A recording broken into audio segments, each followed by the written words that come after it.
భీమిలి సిద్ధం సభలో సీఎం జగన్ చేసిన వ్యాఖ్యలపై టీడీపీ నేత గంటా శ్రీనివాస్ హాట్ కామెంట్స్ చేశారు. 2019 ఎన్నికల్లో విజయానికి కృషి చేసిన తల్లి చెల్లిని బయటకు పంపింది జగన్ కాదా అని ప్రశ్నించారు. షర్మిల చేసిన ఆరోపణలపై ఎందుకు సమాధానం ఇవ్వలేదని గంటా నిలదీశారు. గత ఎన్నికల సందర్భంగా జగన్ ఇచ్చిన 730 హామీల్లో 15% మాత్రమే అమలయ్యాయని, మిగతా హామీల సంగతేంటని గంటా ప్రశ్నించారు.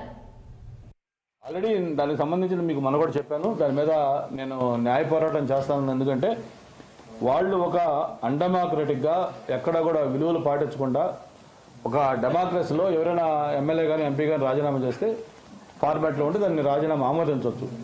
కాకపోతే నేను 2021 ఫిబ్రవరి 12 అంటే దాదాపు 3 సంవత్సరాలు కావస్తుంది.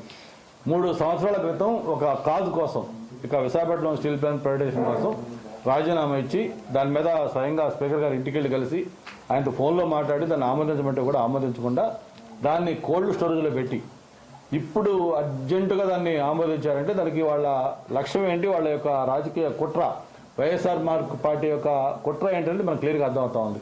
అది ఒక చిన్న పిల్లవాడిని కూడా చెప్తారు, ఎందుకు దాన్ని ఇప్పుడు ఆమోదించారు రాజీనామా, ఇంకా 2 నెలల ఎలక్షన్లు ఉన్నాయి, కానీ ఏదైనా ఎలక్షన్లు ముందు ఆమోదిస్తే అర్థం ఉంది. 2 నెలల ఎలక్షన్లు పెట్టుకొని ఇప్పుడు ఆమోదించారంటే దాంట్లో లక్ష్యం ఒకటే వాళ్ళకి. రేపు ఏదైతే రాజ్యసభ ఎన్నికలు నోటిఫికేషన్ వస్తూ ఉంది, రాజ్యసభ ఎన్నికల్లో మొన్న ఎమ్మెల్సీ ఎన్నికల్లో జరిగిన గుణపాఠం వాళ్ళకి ఇంకా గుర్తుంది, దాన్ని మర్చిపోలేదు. మళ్ళీ అటువంటి చావు దెబ్బ తగలిపోతా ఉంది.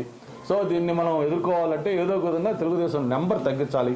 ఏమాత్రం అవకాశంలో ఒక ఓటు తగ్గినా చూద్దామని చెప్పి ఏదైతే ఎప్పుడో 3 ఏళ్ల క్రితం వచ్చిన రాజీనామాను ఇప్పుడు యాక్సెప్ట్ చేశారు.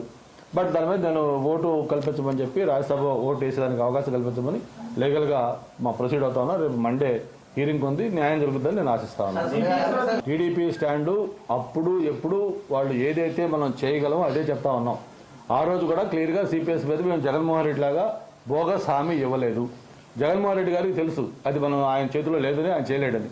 కానీ నేను ప్రభుత్వం వచ్చిన వెంటనే సిపిఎస్ని చేస్తానని చెప్పాడు. మరి ఈరోజు 5 ఏళ్ళు అయింది, ఇప్పుడు దాకా దానికి ఎన్ని పిల్లి మొక్కలు కొట్టాడు చూస్తున్నాం. కాబట్టి తెలుగుదేశం పార్టీ